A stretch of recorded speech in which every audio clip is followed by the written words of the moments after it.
नमस्कार, हर खबर हरियाणा देख रहे हैं आप। मैं हूं आपके साथ भावना त्रिपाठी। सहकारिता मंत्री डॉक्टर अरविंद शर्मा ने मंगलवार हरियाणा सिविल सचिवालय में 5वें तल स्थित कॉन्फ्रेंस कक्ष में हरियाणा डेयरी विकास फेडरेशन के एमडी रोहित यादव, महाप्रबंधक और 6 वीटा प्लांटों के सीईओ के साथ समीक्षा बैठक की। तकरीबन 2 घंटे चली समीक्षा बैठक में कैबिनेट मंत्री डॉक्टर अरविंद शर्मा ने सिलसिलेवार तरीके से वीटा उत्पादों, वीटा प्लांटों के संबंध में विस्तार से जानकारी लेते हुए आवश्यक दिशा निर्देश दिए। कैबिनेट मंत्री डॉक्टर अरविंद शर्मा ने कहा कि वीटा उत्पादकों को रेंज को बढ़ाया जाए ताकि आमजन को अधिक से अधिक गुणवत्ता से परिपूर्ण उत्पाद उपलब्ध हो सके। मधुमेह से पीड़ित लोगों के लिए शुगर फ्री प्रोडक्ट बनाने के भी निर्देश दिए गए। उन्होंने कहा कि जींद प्लांट के घी की जनता में लगातार बढ़ रही है। मांग के आधार पर प्लांट की क्षमता बढ़ाने के साथ घी की ब्रांडिंग भी की जाए।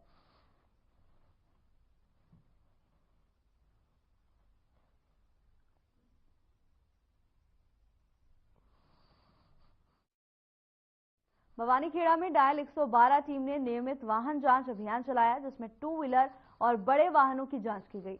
Dial 112 in charge sub inspector Ramniwas ने बताया कि पुलिस अधीक्षक के आदेशानुसार नियमित वाहन चेकिंग की जा रही है, जिससे वाहन नियमों की अवहेलना करने वालों पर सख्त कार्रवाई की जाएगी और उनसे नियम लागू के प्रयास किए जा रहे हैं ताकि यातायात सुरक्षा और सतर्कता बनी रहे। और पुलिस विभागीय आदेशानुसार संदिग्ध वाहन चालकों पर भी विशेष सख्ती बरती जा रही है।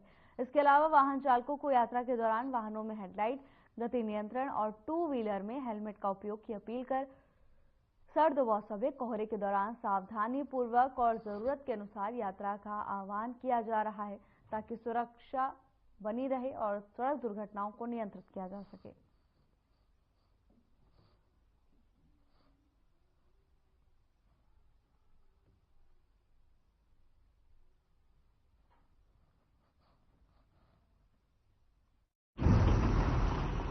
माननीय पुलिस अधीक्षक के आदेशानुसार हम यहाँ व्हीकल चेकिंग कर रहे हैं और जिसका भी हमें शक होता है उससे गहनता से पूछताछ करते हैं और यातायात के बारे में बताते हैं कि सभी अपने कागजात साथ में रखें और अपना परिवार का ध्यान रखें। जो और को भी बता रहे हैं आगे अपने कागजात साथ रखें, हेलमेट का प्रयोग करें और गाड़ी चलाते हैं तो सीट बेल्ट का प्रयोग करें।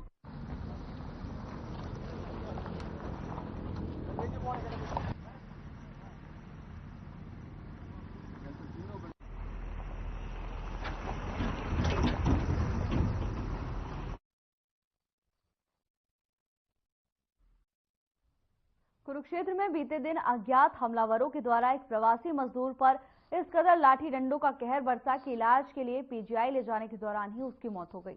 उक्त हमले की घटना का वीडियो वायरल हो रहा है, जिसे देखकर हर कोई दंग है। वायरल वीडियो में हमलावर रंजीत यादव पर ताबड़तोड़ वार कर रहे हैं। वो बेहोश भी हो जाता है, जिसके बाद भी हमलावर उस पर लाठी बरसाते हैं। ये वीडियो वायरल हुआ, जिसे देखकर हर कोई हैरान है। तो वहीं इस मामले में सुभाष मंडी चौक के इंचार्ज मलकीत सिंह ने बताया कि मृतक कुरुक्षेत्र में मार्बल की दुकान पर काम करता था। फिलहाल पुलिस ने मामला दर्ज कर लिया है और जांच भी शुरू कर दी है।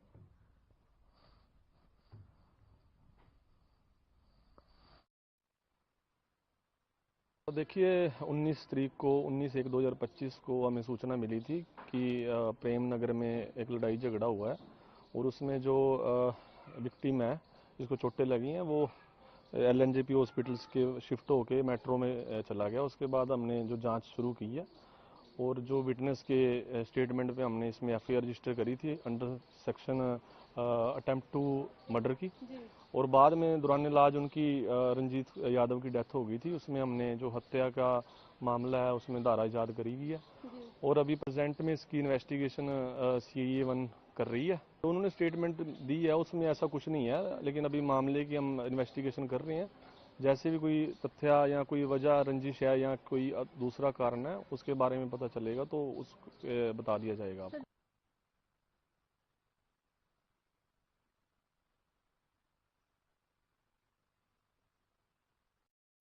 उपमंडल नरवाना के गांव बेलरखा के ग्रामीण सरकार के द्वारा दी जाने वाली जगमग योजना के विरोध में उतरे उपमंडल के बिजली कार्यालय नरवाना में जाकर जमकर नारेबाजी की और मौके पर अधिकारी SDO दीपक नैन से मिलकर जगमग योजना के खिलाफ ज्ञापन सौंपा।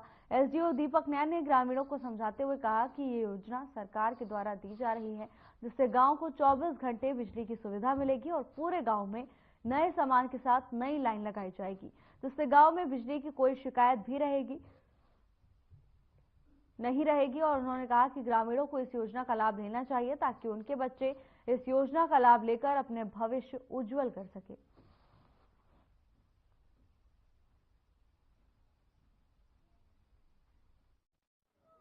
जो जगमग योजना है सरकार की एक बहुत इंपॉर्टेंट योजना है। सारे गांव में जितने नरवाना में मेरे पास 47 गांव है, सबके वर्क ऑर्डर हो चुके हैं। तो अभी बेलरखा, दरौदी, इस्माइलपुर, बद्दवाड़ा में काम स्टार्ट हो चुका है पोल खड़े करने का, और इस साइड और भी कई गांव में काम स्टार्ट हो रखा है। तो जैसा कि इन्होंने पहले कोई आपत्ति नहीं थी किसी प्रकार की, आज आके ऐसे एकदम मोह इकट्ठा हुआ है। तो इनकी बात मैंने सुनी है। इन्होंने बोला कि हमें जगमग का काम नहीं करना है। गाँव के सरपंच मौके पर मौजूद नहीं थे, तो हमने इनको समझाया कि सरकार की एक ये बहुत इंपॉर्टेंट योजना है। तो इन्होंने बोला कि हम काम नहीं करने देंगे गांव में। तो ये हम अपनी हायर अथॉरिटी को बता देंगे और लोगों के बीच जाके इनको समझाने का प्रयास किया जाएगा। ये भी हमारे लोग हैं। बिजली की समस्या, जो बिजली का पुराना स्ट्रक्चर है, खंभे टूट रहे हैं, तार टूट रही है, उसके बारे में हमने 2-3 बार विभाग से संपर्क कर लिया। उसका समाधान तो विभाग हमारा करण नहीं लग रहा, जिससे हर रोज दुर्घटनाएं बनी की आशंका बनी रहे। उसका समाधान तो करण नहीं लग रहा, परंतु विभाग हमारे ऊपर जबरदस्ती जगमग योजना की स्कीम थोपने लग रहा है, जिसका पूरा गांव सर्वजाति पूरा गांव इसका पूर्ण रूप से विरोध कर रहा है। हम जगमग स्कीम का सुविधा हम अभी लेना नहीं चाहते जब तक हमारी पुरानी समस्याओं का समाधान ना होगा।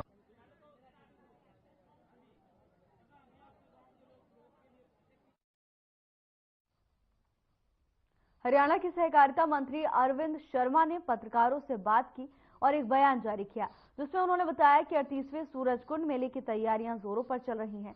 सूरजकुंड क्राफ्ट मेला 7 से 13 फरवरी के दौरान आयोजित किया जाएगा और इस मेले का उद्घाटन केंद्रीय पर्यटन मंत्री गजेंद्र शेखावत करेंगे। साथ ही सीएम नायब सैनी भी इसका दौरा करेंगे। तो वहीं देश दुनिया के कलाकार अपनी कला प्रदर्शित करेंगे और इस बार मेले की थीम उड़ीसा और मध्य प्रदेश राज्य की संस्कृति होगी। इस दौरान और क्या कुछ कहा मंत्री ने, आप भी सुनिए। कुंड मेले की जबरदस्त तैयारियां चल रही हैं। 7 फरवरी से 23 फरवरी तक सूरजकुंड मेले का आयोजन होगा। पूरे देश के कोने कोने से कलाकार भी और अपनी कलाकृतियां लेकर के लोग पहुंचेंगे। मैंने अपील भी की है सबसे कि माननीय मुख्यमंत्री नायब सैनी जी के नेतृत्व में, मोदी जी के नेतृत्व में सबसे यही अपील है कि उसमें ज्यादा से ज्यादा सब लोग पहुंचे।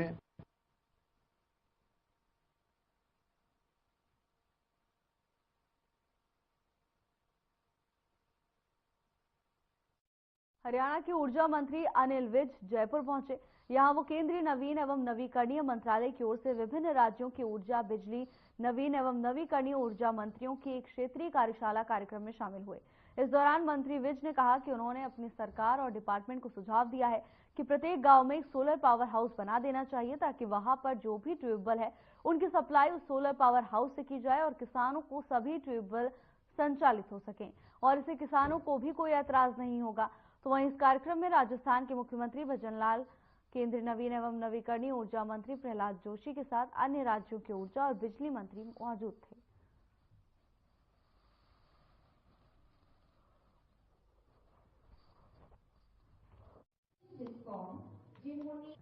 मुफ्त की रेवड़ियां बांटने की बजाय लोगों को ऐसा संपर्क बना देना, साधन संपर्क बना देना कि उनको किसी के आगे हाथ पसारने की जरूरत ना पड़े। ये केवल प्रधानमंत्री नरेंद्र मोदी सोच सकता है, कोई नहीं। और उन्होंने इस योजना को दिया है। हम अपने प्रदेश के लिए तेजी से इसको लागू कर रहे हैं। इसका पूरा लाभ हम हर व्यक्ति तक पहुंचा सके। दक्षिण डिस्कॉम, जिन्होंने तो फाइनेंशियल ईयर 2019-20 में इसका 2021 में 8.01 CR। रेवाड़ी एमएलए लक्ष्मण सिंह यादव आयोजित समाधान शिविर में पहुंचे, जहां उन्होंने मीडिया से बात करते हुए पूर्व सीएम भूपेंद्र सिंह हुड्डा पर कटाक्ष किया। बता दें कि दिल्ली में होने वाले विधानसभा चुनावों के स्टार प्रचारकों की लिस्ट में पूर्व सीएम भूपेंद्र सिंह का नाम शामिल नहीं है, जिस पर सवाल पूछने पर एमएलए लक्ष्मण सिंह कहते हैं कि हाल के चुनावों में प्रदेश की जनता हुड्डा और उनकी पार्टी को देख चुकी है। उनकी तो जूतियों में खीर बटती है, यानी कि उनकी पार्टी की आपसी कलह ही खत्म नहीं होती। अब जनता ही हुड्डा को नकार चुकी है तो बीजेपी उन्हें साथ क्यों लेगी। इसके साथ ही उन्होंने सीएम नायब सैनी का धन्यवाद किया और कहा कि जनता को समाधान शिविरों में समस्याओं से राहत मिल रही है।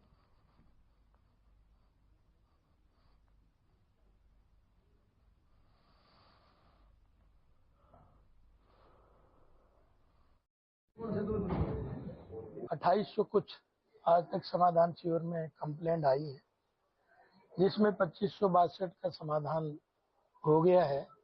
147 जो है वो पेंडिंग है, जिसको आज रिव्यू के लिए कहा गया है डिपार्टमेंट वाइज कि भाई ये क्यों पेंडिंग है, इनके कारण क्या है, उसमें डिटेल उसके सामने लिखेंगे तो जानकारी होगी कौन कौन सी है। लेकिन मैं तो मुख्यमंत्री जी का धन्यवाद करूंगा कि जो लोग इधर उधर परेशान हो रहे थे, ये रोज 2 घंटे की वर्किंग समय में एक्सरसाइज जो है, ये पब्लिक के हितों को आज समाधान हो रहा है। क्योंकि आप देख सकते हो कि बहुत कम ऐसी रह रही है शिकायत जो पेंडिंग है, बाकी लगभग 2500 के आसपास 2562 के आसपास कंप्लीट लोगों को उसका समाधान मिला है।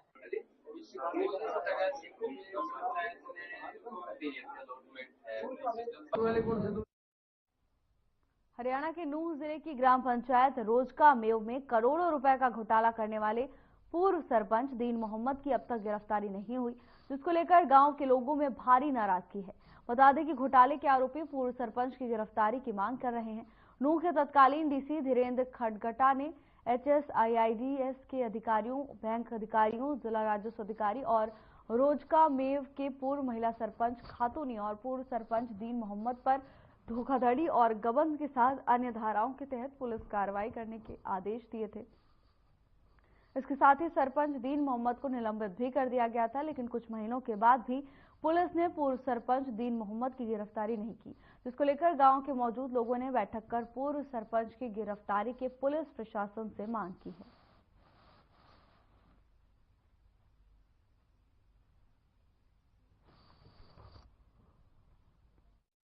एंटी करप्शन ब्यूरो की टीम ने कुरुक्षेत्र विश्वविद्यालय के निर्माण शाखा के एसडीओ को रिश्वत लेते हुए गिरफ्तार किया। टीम ने रिश्वत के 64,000 रुपए की नकदी भी बरामद की। एंटी करप्शन के इंस्पेक्टर प्रवीण बापरा ने मीडिया को जानकारी दी। उन्होंने बताया कि एक ठेकेदार की तरफ से शिकायत मिली थी कि विश्वविद्यालय के निर्माण शाखा के एसडीओ उनसे बिल पास करने के एवज में रुपए की डिमांड कर रहा है।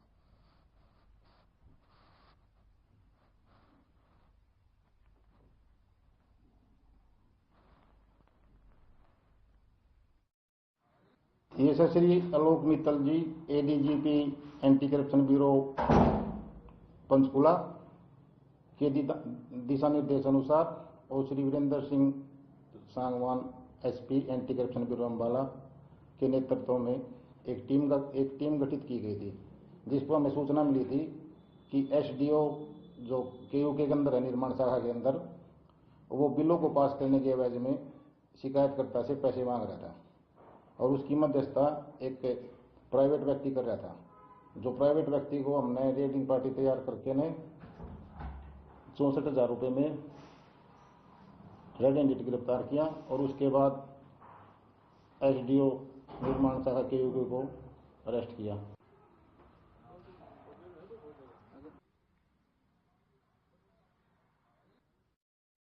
भिवानी में एक हफ्ते के अंदर ही दूसरी चोरी की वारदात सामने आई और इस बार चोरों ने ज्वेलरी की दुकान पर बंद पड़े मकान को निशाना बनाया है, जहां से चोर ने चांदी के आभूषणों और नकदी पर हाथ साफ कर दिया। बता दें कि इससे पहले कुछ चोरों ने शहर के घंटा घर चौक स्थित एक दुकान को निशाना बनाया था। फिलहाल पुलिस और फोरेंसिक एक्सपर्ट की टीम जांच कर रही है ताकि आरोपी को जल्द से जल्द पकड़ा जा सके। थाना प्रभारी ने बताया कि जीतूवाला जोहर स्थित एक मकान और दुकान में चोरी की सूचना मिली, जिसके आधार पर अब जांच की जाएगी।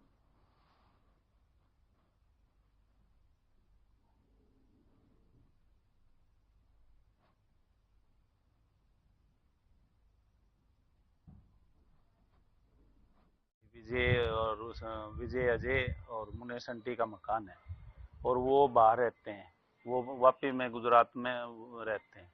तो हमें सुबह सूचना मिली कि यहाँ पड़ोस में यहाँ एक टीवी रखा है, प्लाट में एलईडी रखी थी। तो हम वहाँ सामने मेन रोड पे चोरी हुई, तो उसको बताने गए थे भाई ये तो ऐसा टीवी है।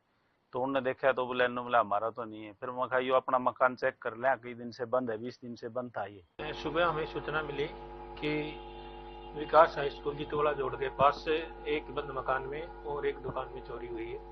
तुरंत हमारे जो अनुसंधान अधिकारी मौके पर पहुंचे हैं, घटनास्थल का मुआयना किया गया है। हमारी scene of crime team, fingerprint, dog squad वगैरह ने विजिट किया है और हमारी सीआई यूनिट ने घटनास्थल का विजिट किया है। पहली शिकायत जो हमें सोनू सनोम ईश्वर सिंह निवासी जितवाड़ा जोड़ द्वारा दी गई है, जिसमें उसने शिकायत के अंदर आरोप लगाया कि उसकी दुकान के अंदर से 5-6 जोड़ी चांदी की पाजेब फाइल चोरी हुई है और उसके अंदर एक गौशाला का जो शीशे का छोटा दान पात्र रखा होता वो रखा हुआ था, उसके अंदर करीब 1800 से 2000 रुपये करीब रुपए थे, वो चोरी हुए। ये बराबर में परचून की दुकान है, ये दुकान पे आया जब इन्होंने बताया कि भाई फोन आया मेरे पास, तेरी दुकान पड़ रखी, शीशे बाहर ये फूटे हुए थे। फिर मैंने आके देखा, मैंने 112 डायल पे वो मैसेज कर दिया। फिर वो आए देखने के लिए, वो बोले इसको खोलना मत। इनके आने के बाद हमने शटर ऊपर किया है उन्होंने, मैंने तो अब तक हाथ भी नहीं लगाया है। तो काउंटर में कुछ पजेबे थी, तागड़ी तुगड़ी थी, बर्तन थे, गऊ का दान पात्र था, उठा के ले गए हैं।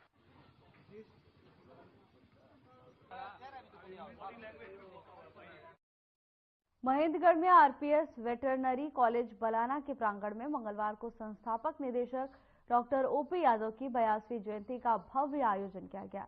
कार्यक्रम में मुख्य अतिथि के रूप में हरियाणा के मुख्यमंत्री के deputy principal secretary IAS doctor Yashpal Yadav शामिल हुए।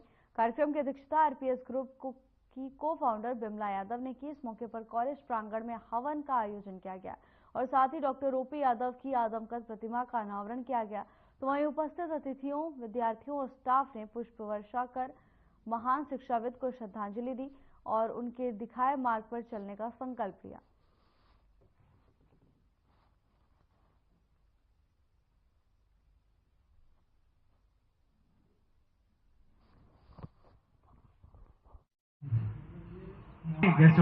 कार्यक्रम माननीय ओपी यादव जी के मूर्ति अनावरण का था और उसमें मुख्य अतिथि के रूप में doctor Yashpal Yadav IAS deputy principal secretary to CM थे। उनके साथ बड़ा अंतरंग संबंध था और इसी प्रकार से दूसरे भी हमारे विशिष्ट अतिथि नरेंद्र जी, चहल साहब और कुछ डीन सभी लोग आए हुए थे और गणमान्य व्यक्ति सारे इलाके के आए हुए थे और जो उनसे पूरी तरह से बचपन से और साथ में जुड़े हुए थे वो सब भी उनके यहाँ पर थे।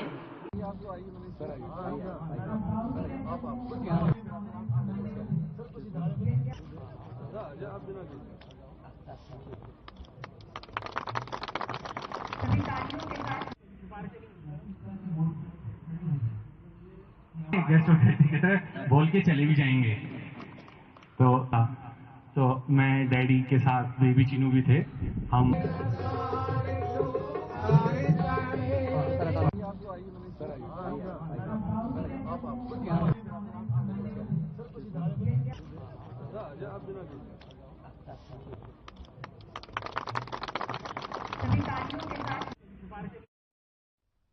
गुरमुख मूवी 24 जनवरी को ओटीटी प्लेटफॉर्म पर रिलीज होगी।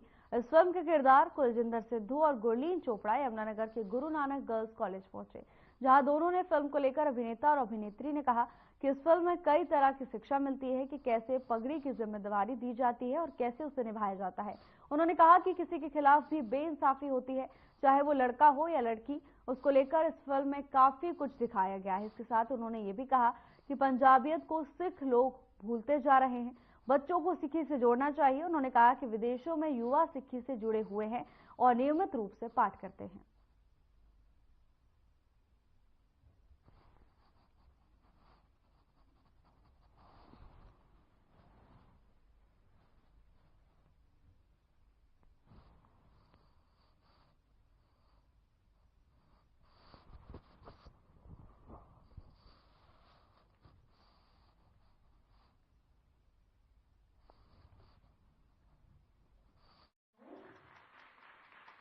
ਗੁਰਮੁਖ ਫਿਲਮ ਅਸੀਂ 24 ਜਨਵਰੀ ਨੂੰ ਕੇਬਲ 1 OTT ਪਲੇਟਫਾਰਮ ਤੇ ਰਿਲੀਜ਼ ਕਰ ਰਹੇ ਹਾਂ। ਸੋ ਗੁਰਮੁਖ ਫਿਲਮ ਬੇਸਿਕਲੀ ਇਹ ਪਾਤਰਾਂ ਦੀ ਕਰੈਕਟਰਸ ਦੀ ਕਹਾਣੀ ਹੈ।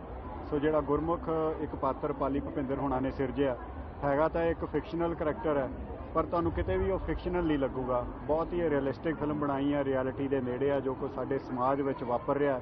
ਜਿਹੋ ਜਿਹਾ ਮਾਹੌਲ ਹੈ ਇਸ ਵੇਲੇ ਭਾਰਤ ਦਾ ਜਾਂ ਪੰਜਾਬ ਦਾ, ਉਹ ਸਾਰਾ ਮਾਹੌਲ ਉਹਨਾਂ ਨੇ ਸਿਰਜਿਆ ਹੈ ਕਿ ਕਿਵੇਂ ਕਰਪਟ ਸਿਸਟਮ ਦੇ ਵਿੱਚ ਇੱਕ ਇਮਾਨਦਾਰ ਬੰਦਾ ਕਿਵੇਂ ਪਿਸਦਾ ਹੈ। ਸੋ ਇਸ ਫਿਲਮ ਦੇ ਵਿੱਚ ਇਸ ਤੋਂ ਪਹਿਲਾਂ ਮੇਰੀ ਪੰਜਾਬੀ ਇੰਡਸਟਰੀ 'ਚ ਹਸ਼ਰ ਮੂਵੀ ਆਈ ਸੀ ਜੋ ਤੁਸੀਂ ਸਾਰਿਆਂ ਨੇ ਦੇਖੀ ਹੋਏਗੀ ਐਂਡ ਕਾਫੀ ਪੰਜਾਬੀ ਫਿਲਮਾਂ ਆਈਆਂ but now am into Bollywood and south industry. So ਬੜੇ ਸਾਲਾਂ ਬਾਅਦ ਮੇਰੀ ਪੰਜਾਬੀ मूवी आ रही है गुरमुख। ਇਹਦੇ ਵਿੱਚ ਬੜਾ डिफरेंट रोल है, बड़ा दमदार रोल है और जो पाली जी ने ट्रस्ट किया कि गुरलीन ਇਹ रोल ਨੂੰ ਨਿਭਾ ਸਕਦੀ ਹੈ। ਅਕਸਰ ਅਸੀਂ ਕੀ ਕਰਦੇ ਹਾਂ ਜਦੋਂ ਸਾਡੇ ਨਾਲ ਕੋਈ ਬੇਇਨਸਾਫੀ ਹੁੰਦੀ ਅਸੀਂ ਡਰ ਜਾਂਦੇ ਹਾਂ, ਅਸੀਂ ਸਾਹਮਣੇ ਨਹੀਂ ਆਉਂਦੇ, ਉਸ ਪ੍ਰੋਬਲਮ ਨੂੰ ਅਸੀਂ ਸੋਲਵ ਨਹੀਂ ਕਰਦੇ। ਸੋ ਮੈਂ ਇਹੀ ਕਹਿਣਾ ਚਾਹਾਂਗੀ ਇਹ ਫਿਲਮ ਇਹੀ ਮੈਸੇਜ ਦਿੰਦੀ ਹੈ ਕਿ ਅਗਰ ਤੁਹਾਡੇ ਨਾਲ ਕੁਝ ਗਲਤ ਹੋਇਆ ਕੁੜੀ ਨਾਲ ਜਾਂ ਮੁੰਡੇ ਦੇ ਨਾਲ, ਡਰਨਾ ਨਹੀਂ ਹੈ ਕਿਸੇ ਵੀ ਹਾਲਾਤ ਤੋਂ, ਸਾਹਮਣੇ ਆਓ।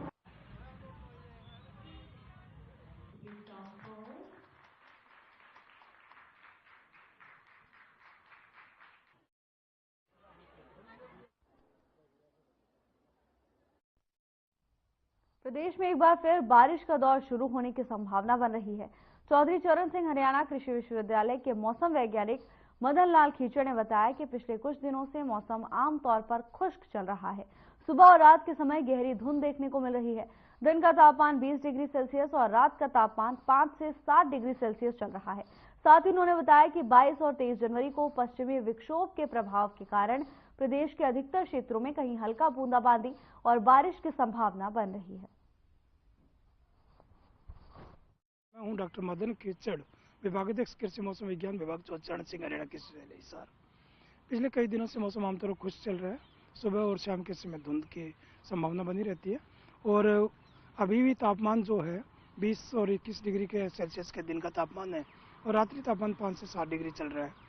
अभी आने वाले दिनों में 22 और 23 जनवरी को एक पश्चिमी विक्षोभ के प्रभाव के कारण हरियाणा के ज़्यादातर क्षेत्रों में कहीं बूंदाबांदी कहीं हल्की बारिश की संभावना बन रही है और वो फसलों के लिए लाभदायक होगी। और किसान भाइयों को ये सलाह है कि अभी 2 दिन के लिए फसलों में कोई सिंचाई ना करें। यदि स्प्रे को भी रोका जाए तो रोकी जा सकती है। और आने वाले दिन में 24 तारीख जनवरी के बाद में मौसम आमतौर पर खुश्क हो जाएगा और तापमान में फिर गिरावट देखने को मिलेगी। धन्यवाद।